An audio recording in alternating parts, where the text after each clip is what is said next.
Crocheting has always been a safe place for me. Every time I'm going through like a really down time mentally, I would pick up a hook and a yarn and I would just crochet stuff. But I never ever finished anything. Like never ever, I never finished anything. The first thing I really did finish was a blankie I made for my son while I was pregnant. My pregnancy was really difficult. It was a difficult period. Not the pregnancy in itself, but the circumstances surrounding my pregnancy. It was pretty difficult. That was when I was first abandoned, and I had to just navigate the whole thing myself. For like 4 months, I wasn't in communication with my mother as well because of how she handled it in the beginning. I did not feel like I had a support, so I also cut off from my mom. So I was basically by myself throughout my pregnancy. At first, when I had my son, we were co-parenting, myself and sperm donor. And I quickly realized that for my mental health and for the mental health of my son, it was best to exit the relationship. Probably the bravest thing I've ever done, because I knew that I was walking into like the dark by exiting the other parent from my life. It was something that had to be done. It was something that I decided early enough was the best course of action for myself and for my child.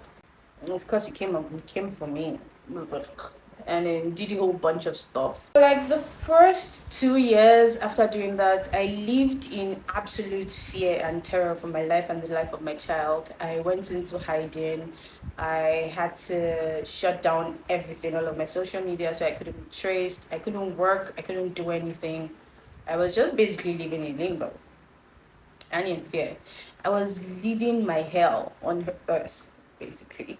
I don't know how we survived that period, but we somehow did. And I'm so grateful for my family. I love you guys so much. Those 2 years were the years that my life completely turned around. So because I wasn't doing anything, I had the liberty of time and space. I quickly rediscovered my artistic side. So as a child, I used to love to, put things together. I love to play with my friends' hair, doll them up, take old shoes and slap on fabric on them or bedazzle them. And all of this quickly died as I became a teenager. I remember I used to play the piano very well. Teenage delinquents. I wanted to be part of the cool kids, and when I was in high school, secondary school, I dropped all of those. And for the love of me, I don't know why I did that. But again, everything happens for a reason and everything is a journey, right? So I dropped all of that and I quickly forgot how artistic I am. But those 2 years helped me to rediscover that artistic side of me.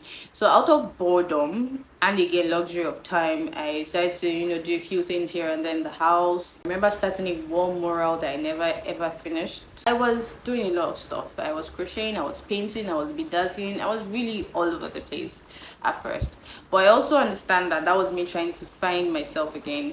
That was me trying to reconnect to my creative side again, and it worked. It really did work. I got to rediscover who I am as an artist, and I am really thankful for that period, because look at me now.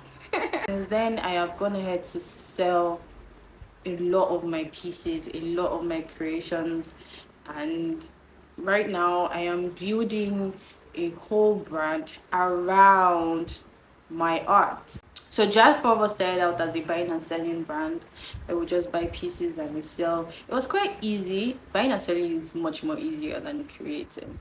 But I quickly evolved, and then with the loss of everything, I didn't want to come back into the market doing the same thing. Plus, the market became saturated.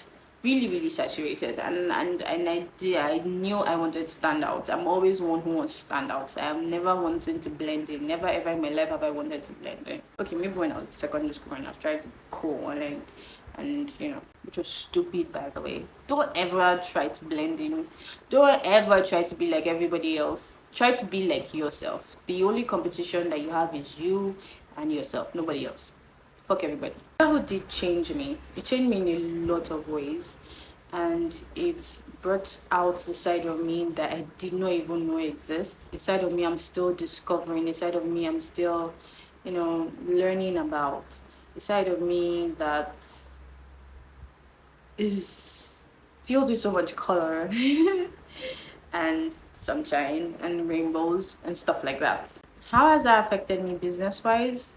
I feel like business wise, I'm still all over the place. I'm not even gonna lie. Like, this is honesty o'clock. Business wise, as a mother, I haven't been able to find a balance between that, motherhood and businesswoman thing, right?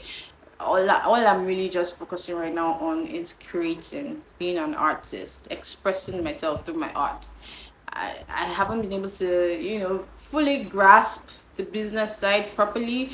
I'm learning though. Like, there's been a shift. Like, as there's been a shift in my personality and who I am, there's also been a shift in our customer base. So right now I'm still working on job finding its customer base and also trying to find that balance between, the art and the business. And every day is a new day to try something new. Every day is a new day to learn something new. Every day is a new day to, want to get one step closer to it, which is what I am currently doing.